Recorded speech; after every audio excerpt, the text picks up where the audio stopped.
Bienvenue dans cette série en 5 épisodes consacrée à la diversification de votre épargne. Voici l'épisode 3. Diversifier son patrimoine permet d'équilibrer les objectifs de rendement et d'encaisser d'éventuelles pertes. Il faut apprendre à répartir ses investissements selon leur niveau de risque. Certains sont prudents, dynamiques ou spéculatifs. Il faut donc les connaître, comprendre leur fonctionnement et surtout savoir comment les combiner intelligemment. Dans une stratégie réellement diversifiée, une part de support faiblement risqué apporte de la stabilité à votre patrimoine. Ces supports garantissent le capital investi et offrent un rendement modéré, généralement supérieur à celui des livrets.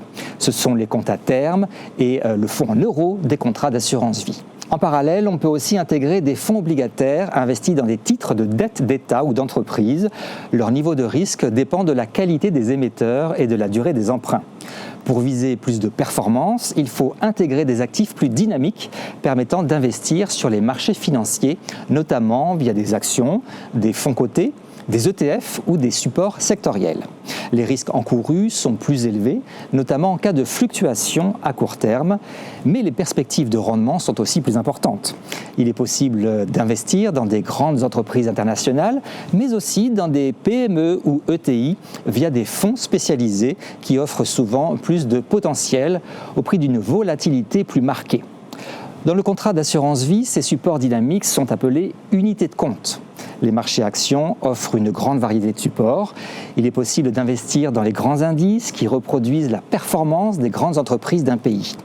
Vous pouvez aussi investir dans une ou plusieurs entreprises de votre choix, grandes ou petites, de différents pays en sélectionnant des actions dans votre compte titre.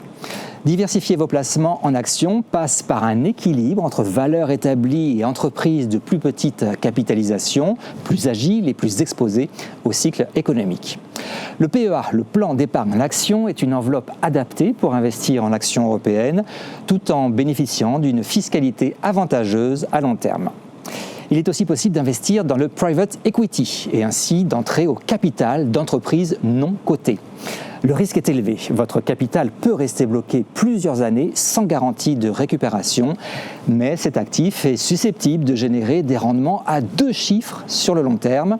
Seule une fraction de votre patrimoine doit être investie en private equity et toujours dans le cadre d'une stratégie patrimoniale bien construite. Comment apprécier correctement les risques ?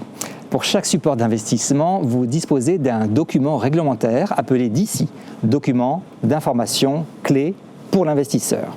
Il indique notamment le niveau de risque sur une échelle de 1 à 7, la stratégie du fonds et ses frais. Mais au-delà de ces éléments techniques, un accompagnement professionnel est indispensable. Un conseiller vous aide à décrypter les supports, à construire une stratégie équilibrée et à faire évoluer vos choix au fil du temps.